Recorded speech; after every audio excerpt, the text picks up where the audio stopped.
दोस्तों, स्वागत है आप सभी का आपके अपने YouTube चैनल मिसलेनियस गुरुजी में। साथियों, RO ARO Hindi test series से संबंधित आज ये साथियों तीसरा फुल टेस्ट है। और इससे पहले के साथियों दो टेस्ट जो हैं फुल टेस्ट, जिसमें साथियों 60 प्रश्न होते हैं, अभी तक कराए जा चुके हैं। उसे आप ज़रूर देखें दोस्तों। साथियों, एक बात और, आप लोग वीडियो को शेयर ज़रूर किया करिए, ठीक है। तो चलिए साथियों स्टार्ट करते हैं। आज का पहला प्रश्न कौन सा है? तो आज का पहला प्रश्न है, मूक का विलोम शब्द क्या है? मूक का विलोम क्या होता है साथियों? अल्पभाषी, मृदुभाषी, वाचाल या फिर कटुभाषी? तो साथियों पहली बात तो मूक का अर्थ जान लीजिए। मूक का अर्थ होता है गूंगा या फिर लाचार। साथियों, मूक का अर्थ होता है गूंगा या फिर लाचार। इसका जो विलोम होगा साथियों, उस विकल्प है बी, वाचाल। मूक का जो विलोम होगा वाचाल। वाचाल मतलब साथियों बहुत बोलने वाला, बहुवादी, ठीक है। अल्पभाषी का जो विलोम होगा, अल्पभाषी का विलोम होता है बहुभाषी। मृदुभाषी का विलोम होता है साथियों कटुभाषी। देख लीजिए साथियों, ऐसे एग्जाम में पूछे गए हैं। तो मूक का विलोम है वाचाल। चलिए, नूतन का विलोम बताना है आपका दूसरा प्रश्न है। नूतन का विलोम बताना है। नूतन का विलोम क्या होता है? तो नूतन का विलोम है ऑप्शन बी, विकल्प बी है पुरातन, ठीक है। तो और प्राचीन का विलोम क्या होता है साथियों? प्राचीन मतलब पुराना। तो प्राचीन का जो विलोम होता है वो है सी, अर्वाचीन, ठीक है, अर्वाचीन। तरुण, तीसरा प्रश्न है, तरुण का विलोम बताना है आपको। तरुण का विलोम क्या है? बालक, युवा, अबला या फिर वृद्ध? तो साथियों इसमें तरुण का विलोम होता है वो है वृद्ध। साथियों युवा जो है तरुण का पर्यायवाची है। अबला का जो विलोम होगा वो है सबला। चौथा प्रश्न है, ह्रस्व का। ह्रस्व का आपको विलोम बताना है, ठीक है। इसका अर्थ होता है साथियों लघु, छोटा, ठीक है। पहली बात आप अर्थ जानते रहिए।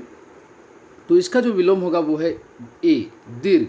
दीर्घ मतलब होता है बड़ा, ठीक है। तो हर्ष का विलोम है दीर्घ। यहाँ पे देखते हैं ऑप्शन जो बी है, विकल्प बी है, इसका जो हास का विलोम होगा वो होगा रुदन, ठीक है दोस्तों, रुदन। विषाद का विलोम क्या होगा? विषाद का विलोम होगा हर्ष। और अहित का विलोम होगा हित। दोस्तों वीडियो को शेयर जरूर किया करिए और लाइक भी। तो चलिए देखते हैं अगला प्रश्न है, जागृत का विलोम क्या है?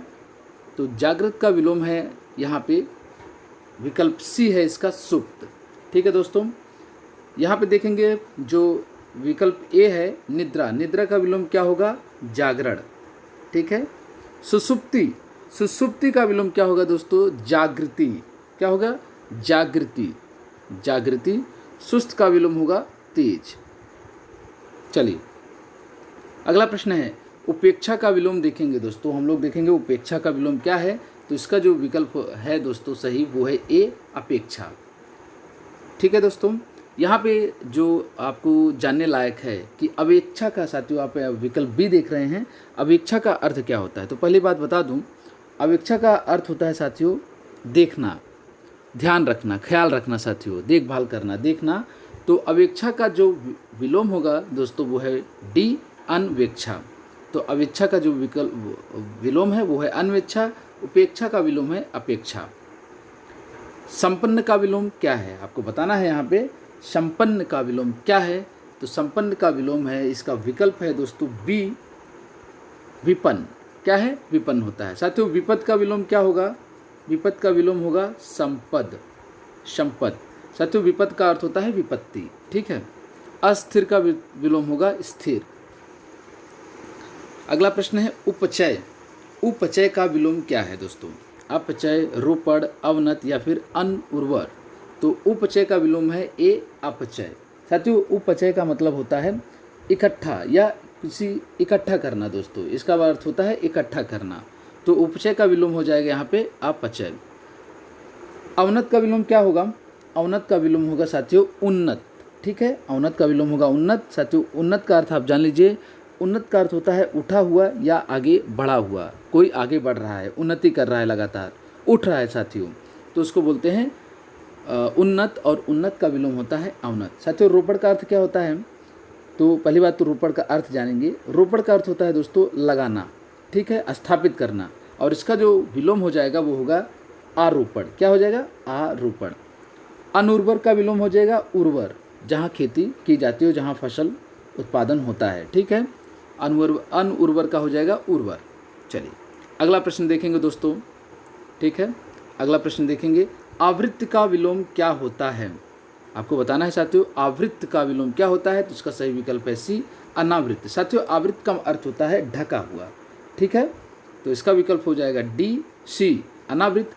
अब आपको यहाँ पे जानना है दोस्तों अनादृत एक शब्द है यहाँ पे, अनादृत का अर्थ क्या होता है साथियों, सबसे पहले जान लीजिए अनादृत का विलोम होगा आदृत। क्या होगा, आदृत। साथियों जो इंपॉर्टेंट विकल्प है उसको मैं डिस्कस कर रहा हूँ। आदृत का क्या अर्थ होता है, आदृत का अर्थ होता है दोस्तों सम्मानित, ठीक है, सम्मानित होता है इसका अर्थ, सम्मान प्राप्त। तो ठीक है साथियों, आदृत का विलोम होता है अनादृत। ओके, अगला है आपको बताना है इसमें कौन सा वाक्य शुद्ध है, शुद्ध वाक्य आपको बताना है।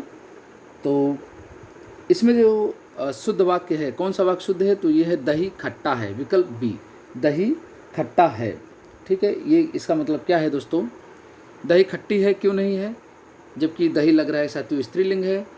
तो जी हाँ दोस्तों, दही, पानी, घी, मोती साथियों ये सब कुछ ऐसे इकारांत के शब्द हैं जो कि अपवाद स्वरूप हैं और इनका जो प्रयोग होता है दोस्तों वो पुल्लिंग के रूप में होता है।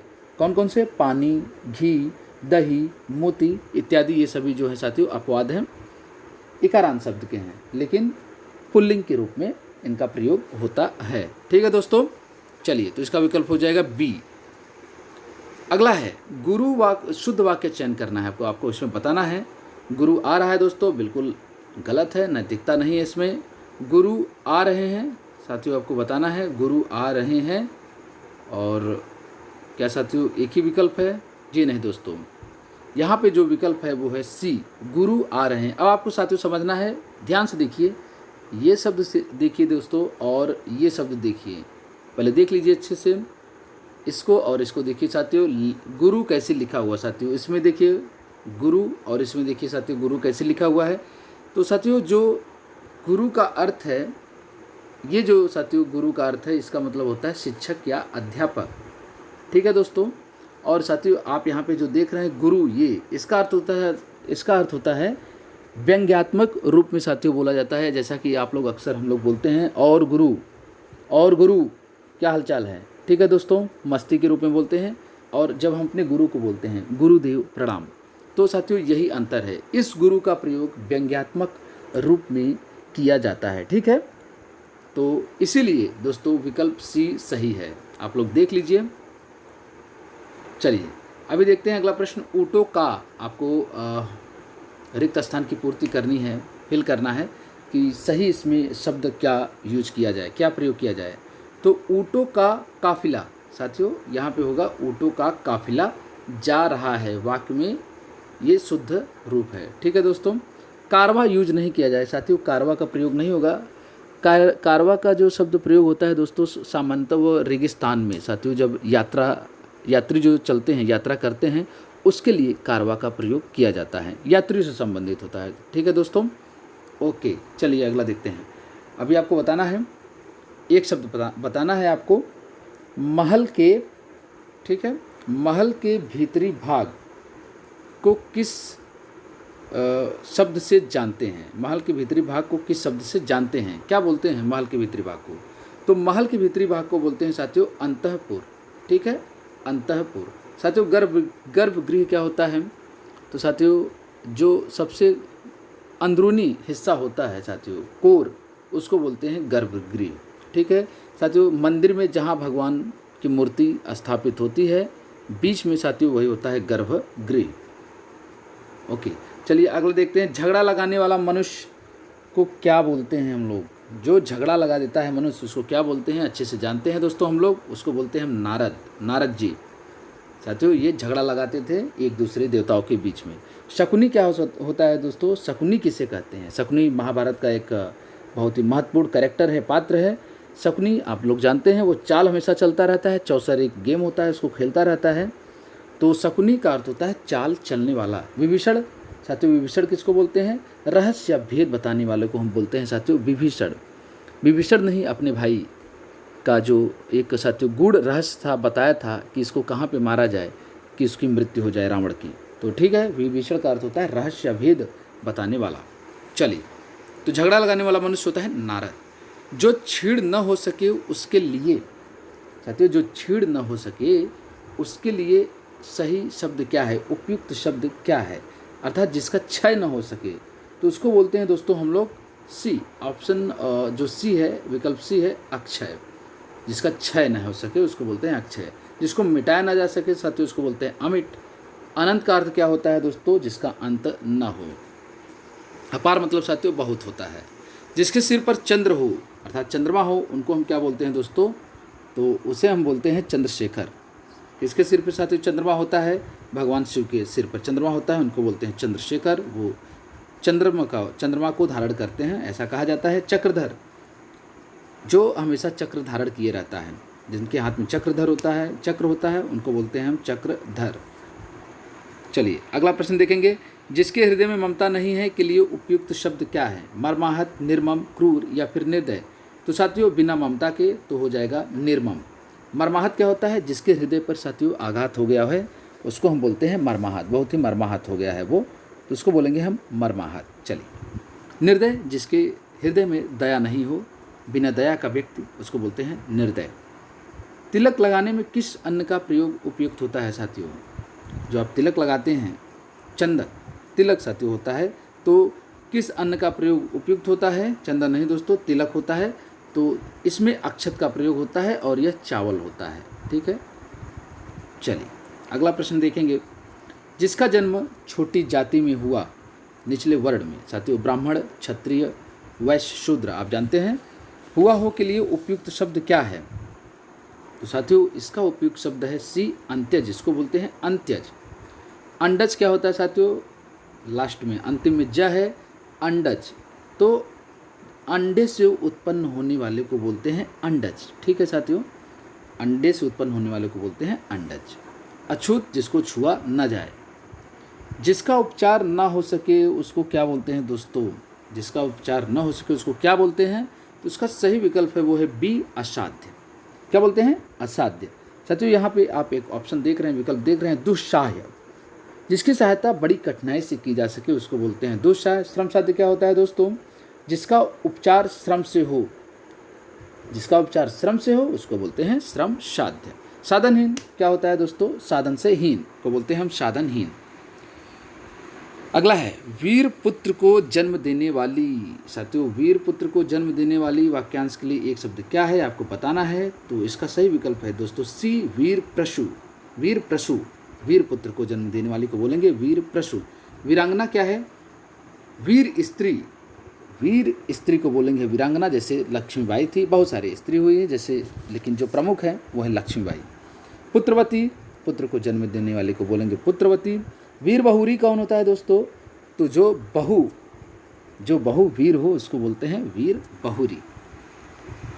अगला देखते हैं शक्तिशाली। दोस्तों ध्यान से पढ़िए, बहुत इंपॉर्टेंट है। शक्तिशाली भी है, दयालु भी है, शांत है, धीर है और साथियों योद्धा नायक है वो। ठीक है, उसको हम क्या बोलेंगे आपको बताना है। शक्तिशाली, दयालु, शांत, धीर और योद्धा नायक के लिए एक शब्द क्या है, तो इसका जो सही विकल्प है दोस्तों वो है धीरोदात्त। क्या है, इसको बोलेंगे हम धीरोदात्त। शक्तिशाली भी है, दयालु भी है, शांत धीर है और योद्धा नायक है साथियों, जिससे भगवान राम, आप एग्जाम्पल से समझ सकते हैं साथियों। धीरोदत्त साथियों यहाँ पे ये भी पूछा जाता है, धीरोदत्त किसे बोलेंगे, सूरवीर किंतु अभिमानी नायक। साथियों सूरवीर तो होते हैं लेकिन बड़े घमंडी होते हैं, अभिमानी होते हैं। ठीक है साथियों, बहुत सारे पात्र हैं हमारे, तो जैसे साथियों मेघनाथ हो गया, रावण हो गया, ये सब साथियों सूरवीर तो थे लेकिन अभिमानी भी थे। धीर ललित किसको बोलते हैं, सूरवीर किंतु ललित कलाओं का प्रेमी, उसको बोलते हैं धीर ललित। चलिए उन्मूलन, उन्मूलन का विलोम आपको बताना है दोस्तों, क्या होगा, आमूलन, समूलन, रोपण या फिर निमीलन। तो उन्मूलन का विलोम होगा दोस्तों रोपण। अभी देखते हैं उन्मूलन का अर्थ क्या होता है। साथियों उन्मूलन का अर्थ होता है उखाड़ देना, जड़ से उखाड़ देना किसी चीज़ को, किसी वस्तु को। ठीक है, जड़ से उखाड़ के फेंक देना। और रोपण का जैसे साथियों मैंने बताया है, जैसा कि पहले, रोपण का अर्थ होता है लगाना, उन्मूलन का अर्थ होता है उखाड़ देना, रोपण का अर्थ होता है लगाना। पौधों को लगाना और फिर पौधों को उखाड़ देना साथियों उदाहरण है। तो उन्मूलन का अर्थ होता है रोपण। साथियों आप यहाँ पे एक शब्द देख रहे हैं बी, निमीलन। तो निमीलन का पहले आप जानिए विलोम क्या होगा, वो होगा उन्मिलन। दोस्तों ध्यान से देखिए, उन्मिलन। अभी देखते हैं निमीलन का अर्थ क्या होगा। पलक का गिरना या झपकना उसको बोलते हैं निमीलन। तो साथियों इसका जो विलोम हो जाएगा उन्मीलन, उन्मीलन का अर्थ हो जाएगा खुलना, आँख का खुलना साथियों। ठीक है, चलिए अगला देखते हैं अभी। निम्न में से कौन सा शब्द तद्भव है, आपको बताना है इसमें से कौन सा शब्द तद्भव है। कोयल, उज्ज्वल, कंटक या फिर आश्चर्य। तो साथियों इसका विकल्प है ए कोयल। कोयल का जो तत्सम है वो है कोकिल। क्या होता है, कोकिल। आश्चर्य अपने आप में तत्सम है, इसका जो तद्भव है वो होगा अचरज। उज्ज्वल भी साथियों तत्सम है, इसका जो तद्भव होगा वो होगा उजाला। और कंटक भी तत्सम है, इसका जो तद्भव होगा वो होगा कांटा। क्या होगा, कांटा। साथियों आपसे एक रिक्वेस्ट है कि जो पहले की वीडियोज़ हैं साथियों हिंदी टेस्ट से संबंधित, उसको आप ज़रूर देखें, उसमें भी सभी विकल्पों को अच्छे से डिस्कस किया गया है। चलिए, अट्टालिका का तद्भव रूप बताना है दोस्तों। अट्टालिका अपने आप में तत्सम है, सीधे सीधे संस्कृत शब्द से उठाया गया जो शब्द होता है उसको बोलते हैं तत्सम, और उसमें अगर बदलाव हो गया हो तो उसको बोलते हैं तद्भव। चलिए देखते हैं अट्टालिका का तद्भव रूप क्या है। अटाला, अटारा, अटल या फिर अटारी। तो साथियों इसका विकल्प है अटारी। अट्टालिका का अर्थ क्या होता है दोस्तों, अटारी। अटारी को ही बोलते हैं महल। ठीक है, तो इसका जो तद्भव है वो है अटारी। करपर का तद्भव रूप बताना है आपको अभी यहाँ पे। करपर का कपूर, करकट, कपड़ा, खप्पर। तो साथियों एक बात जान लीजिए, यहाँ पे करपर का कोई भी तद्भव रूप नहीं है। विकल्प में कोई भी ऐसा विकल्प नहीं है जो करपर का तद्भव हो। साथियों करपर का जो तद्भव होता है वो होता है कपाल या फिर खोपड़ी। ठीक है, चलिए पहले ये जान लीजिए। अभी देखते हैं कपूर। कपूर क्या है, तद्भव है, इसका तत्सम क्या होगा, कर्पूर। क्या होगा, कर्पूर। कपड़ा, कपड़ा भी साथियों तद्भव है, इसका जो तत्सम होगा वो होगा करपट। नोट कर लीजिए दोस्तों। करकट, करकट अपने आप में यहाँ तत्सम है, इसका जो तद्भव होगा वो होगा केकड़ा। क्या हो जाएगा, केकड़ा। और खप्पर, खप्पर यहाँ पे तद्भव है और इसका जो तत्सम हो जाएगा वो हो जाएगा खरपर। क्या हो जाएगा, खरपर। चलिए, निम्नलिखित में से कौन तत्सम शब्दों की जोड़ी नहीं। साथियों आपको बताना है इसमें कौन सी तत्सम शब्द की जोड़ी नहीं है।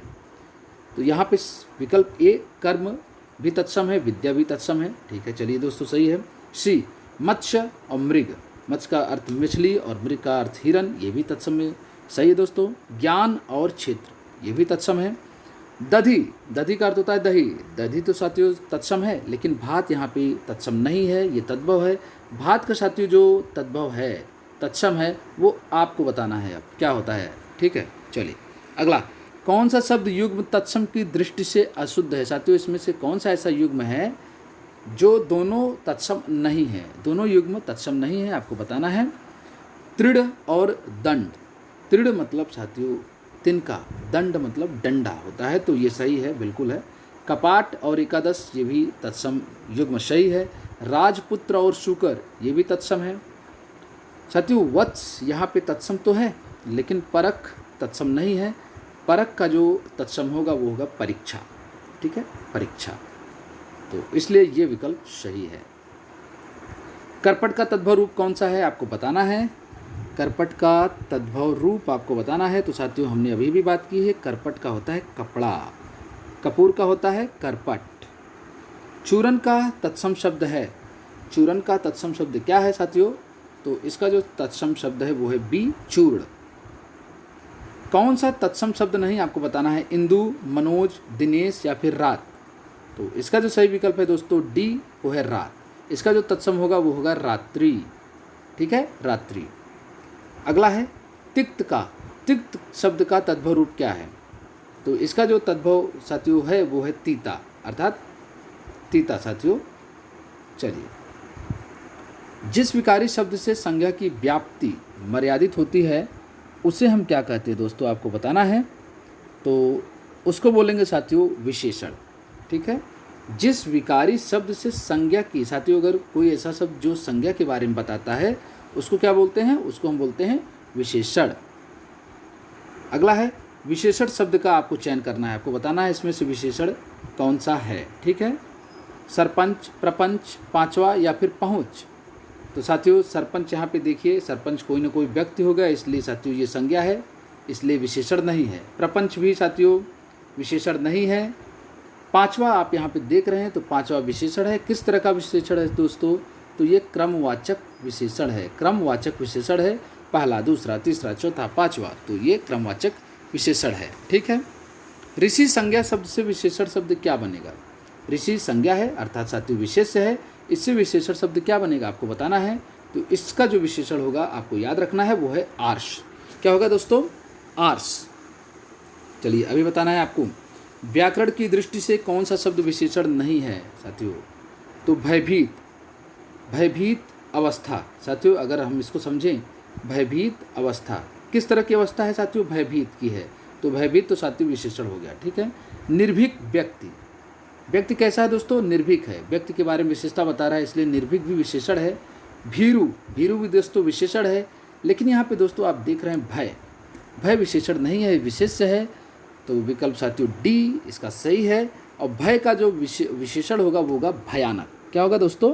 भयानक होगा। चलिए अगला प्रश्न देखेंगे अभी हम लोग। एक प्रतिभा संपन्न छात्र का विशेषण है। एक छात्र जो प्रतिभा से संपन्न है उसको क्या बोलेंगे दोस्तों? उसको बोलेंगे हम लोग मेधावी। क्या बोलेंगे? मेधावी। नीली साड़ी में कौन सा विशेषण है साथियों? नीली साड़ी, साड़ी की विशेषता बता रहा है नीली साड़ी, तो ये कौन सा साथियों विशेषण है? ये है गुणवाचक। ठीक है। रंग बता रहा है ना दोस्तों, तो रंगवाचक विशेषण है अर्थात गुणवाचक विशेषण है नीली साड़ी। अगला है बड़ा घर, छोटा आदमी और नीला वस्त्र में विशेष कौन कौन पद हैं? तो साथियों पहले देख लीजिए, घर, बड़ा घर, तो घर के बारे में साथियों विशेषता बता रहा है। घर कैसा है? बड़ा है, तो यहाँ पे घर विशेष्य है और बड़ा जो है विशेषण है।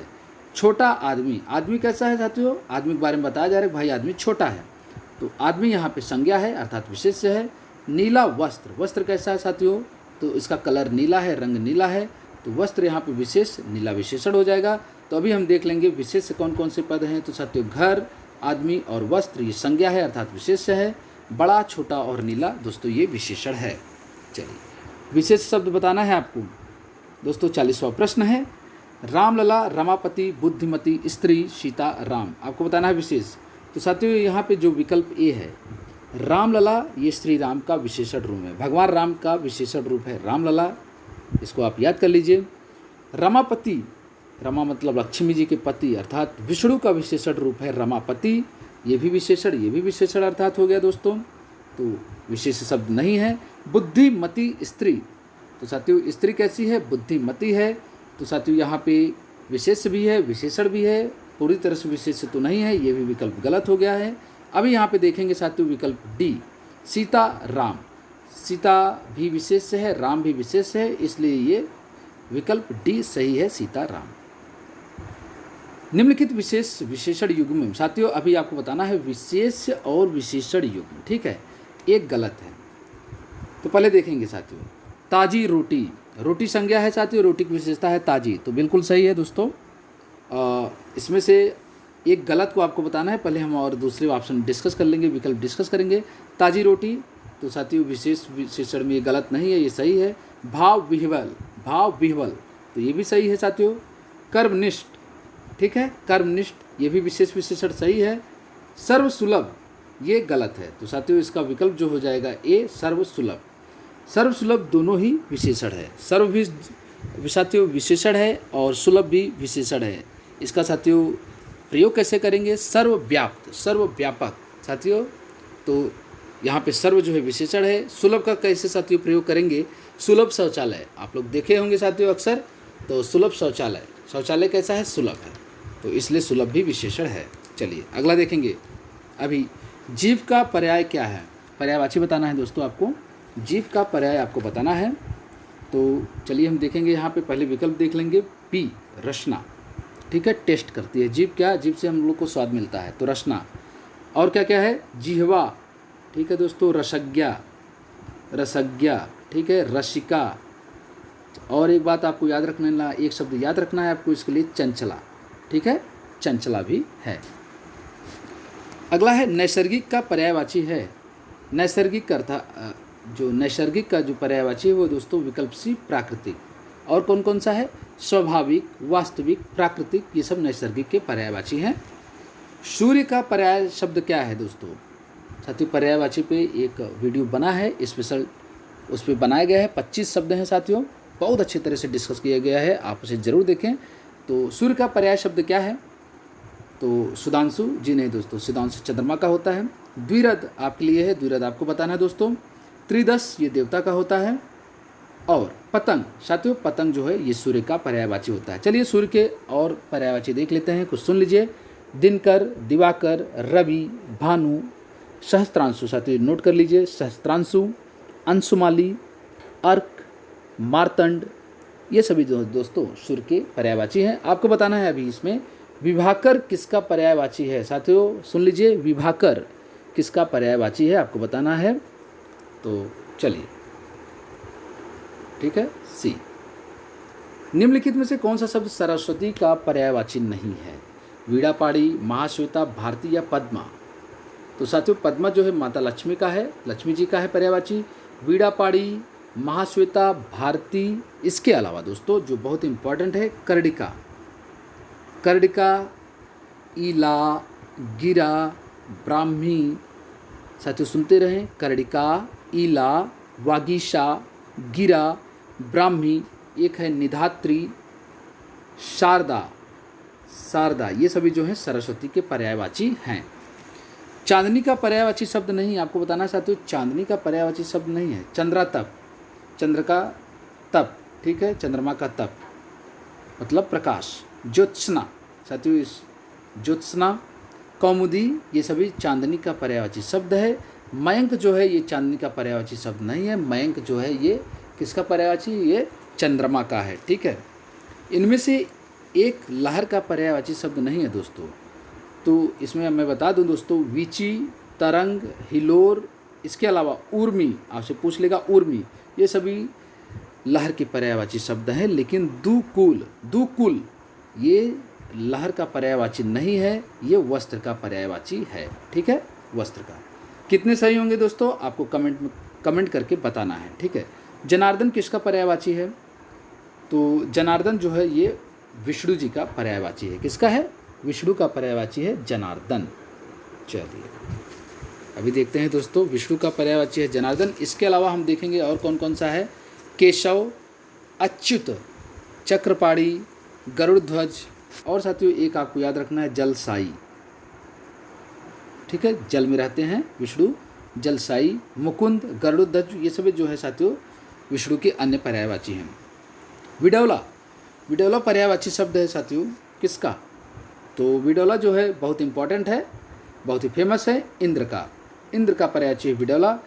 इंद्र का कुछ और पर्यायवाची देख लेते हैं हम दोस्तों। जिष्णु, विष्णु नहीं दोस्तों, जिष्णु, शक्र, क्या होता है? शक्र, वज्रधर, कौशिक, पुरहूत, ये सभी जो है इंद्र के पर्यायवाची हैं। अगला है मार शब्द पर्यायवाची है दोस्तों, बहुत इंपॉर्टेंट है, कामदेव के ये पर्यायवाची है साथियों। पहले मैं बता दूं मार शब्द किसका पर्यायवाची है? तो अनंग का।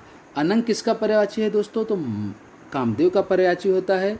कामदेव के अन्य पर्यायवाची है दोस्तों मार, मनमत, मनसिज, स्मर, ठीक है दोस्तों, रतिपति, रतिनाथ, कुसुमसर, कुसुमबाड़ इत्यादि साथियों पर्यायवाची बहुत अच्छे ढंग से कराया गया है, उसे आप जरूर देखें। कम से कम उस वीडियो से पर्यायवाची से 5 प्रश्न निश्चित रूप से आपको देखने को मिलेंगे। चलिए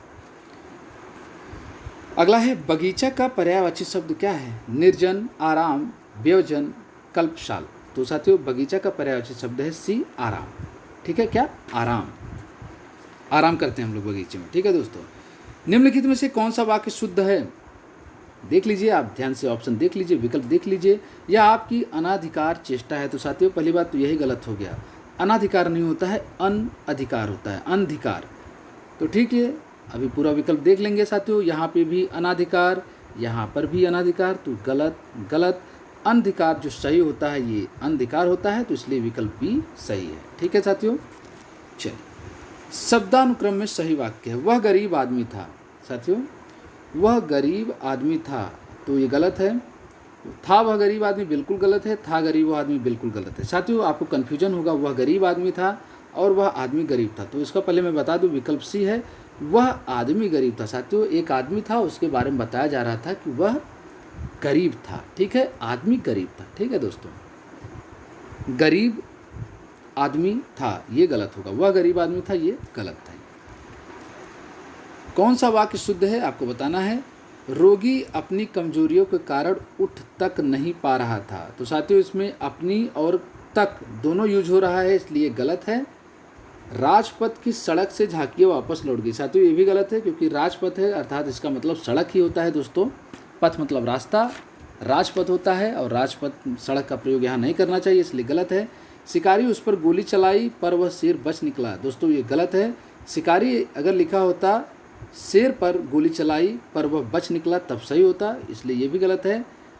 ठीक है दोस्तों, उस समय चरखा चलाना भी एक अनुशासन था, ये विकल्प सही है। ठीक है, उस समय चरखा चलाना भी एक अनुशासन था, ये सही है। कौन सा वाक्य शुद्ध है आपको बताना है फिर से। आपका शासन संबंधी कार्य अधिक विख्यातपूर्ण है। तो दोस्तों गलत है, विख्यातपूर्ण नहीं होता दोस्तों, यहाँ पे होता है विख्यात। आपका शासन काल होता और विख्यात होता तो सही होता। आपको भूमि भवन वाहन का अभिनव सुख की प्राप्ति होगी। साथियों ये भी गलत है। यह समाचार पूरे देश भर में तुरंत फैल गया, ये गलत है दोस्तों। क्यों गलत है।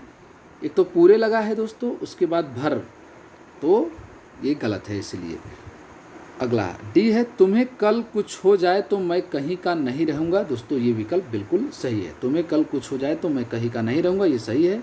एक बार दोस्तों आप विकल्प को देख लीजिए, पिछली वाली वीडियो में कुछ प्रॉब्लम हुई थी, ये भी देख लीजिए ध्यान से दोस्तों विकल्प।